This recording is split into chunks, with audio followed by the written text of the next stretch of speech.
Okay guys, today we are making my loaded potato cakes. All you need is, I don't know if you all have cooked mashed potatoes and you put them in the fridge and you don't know what to do with them. This is a great recipe for that. What I have here is some chopped ham.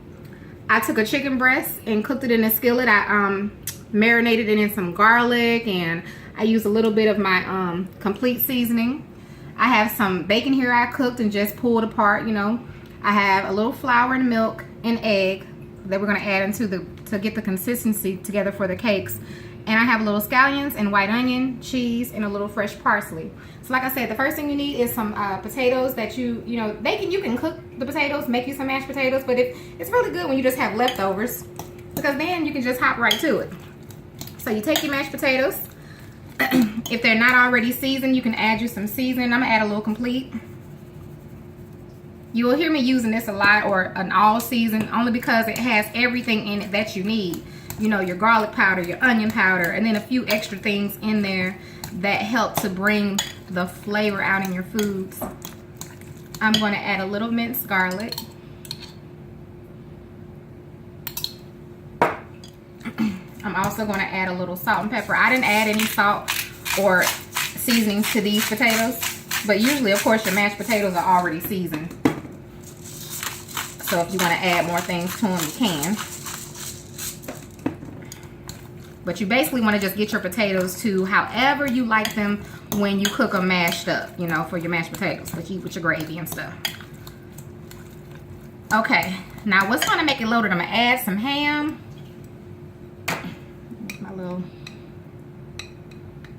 I'm going to add all that, huh? I'm going to add some chicken.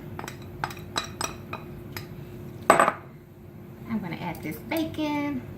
Yummy. I'm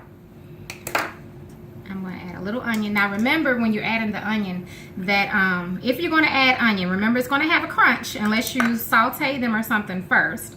I'm going to add cheese.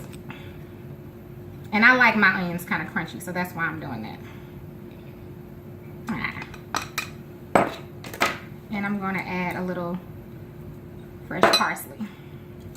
And you're going to get that mixed around in there. Don't worry about it if you make a mess, you can clean it up later. Cooking isn't fun if you don't make a mess, right? And these will make a good treat, or especially like if you have guests over, it's just something you can make that's quick and easy. Like I said, just pull those mashed potatoes out the fridge and put whatever you want in them. If you don't eat bacon or whatever, you know, you can put whatever you want in there. It took me maybe 5 minutes to cook that chicken breast. It was a very thin chicken breast, so it doesn't take long. All right. Now, depending on how your consistency is, once you mix everything in, you may or may not need to add the egg, the onion, and the flour. That will be up to you. Now, I'm going to add just a little because my consistency is pretty good, as you can see.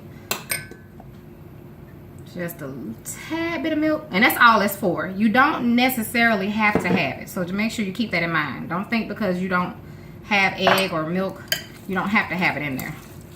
It's optional. Like I said, to help with that consistency.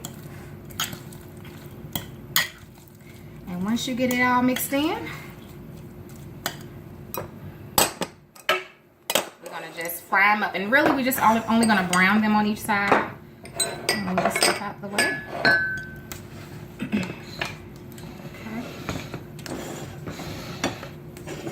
Okay.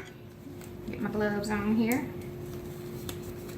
I decided instead of taking y'all to the stove today, we'll just use my hot plate because we're only browning them. So it only takes a few minutes. Get my gloves on here.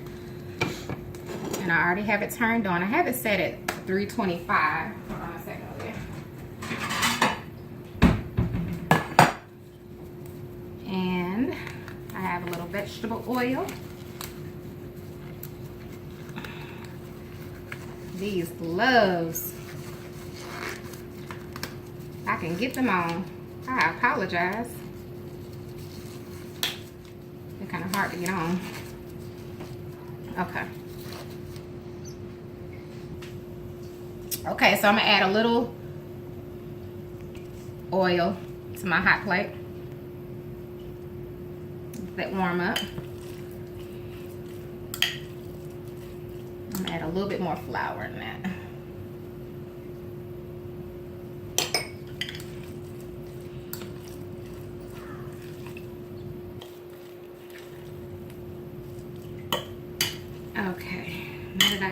that mixed up in there. Get you a scoop. And you can make them as thick or as thin as you want. And you're basically gonna shape it into a cake, like such.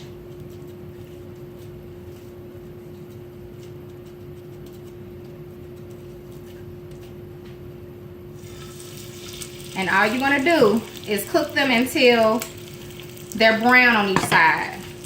So I guess at about medium-high heat, because you know the potatoes are already done, your meats are already done, all that's already done. So all you're going to do is cook them until they're brown.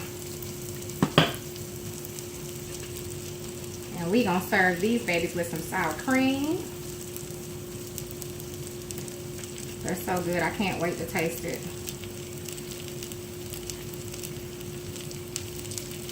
There we go.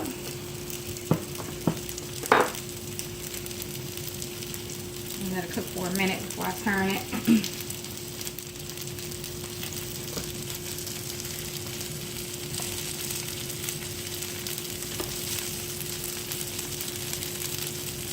You can keep it on.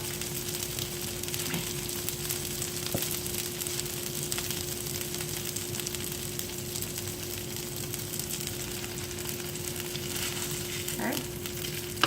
Now I'm gonna flip that one back over because I didn't give it enough time. So I'll show you all exactly how long or how it should look. We're gonna let that get brown a little more on the other side before we flip it back over. Okay, so as you can see how they're browning up, you want to cook them until they get brown like this on each side. Now, how long you want to cook yours is up to you. I'm gonna let mine cook a little more, get brown a little more, and then I'm gonna take them off. Okay guys, so here's the finished product. Here are your potato cakes. And like I said, you can make them more browner if you like or not. But I just really appreciate everyone joining me today. And just, I hope you try the recipe. I'm looking forward to hearing people put their own spin on it as well. So thanks so much. And remember, Jesus loves you.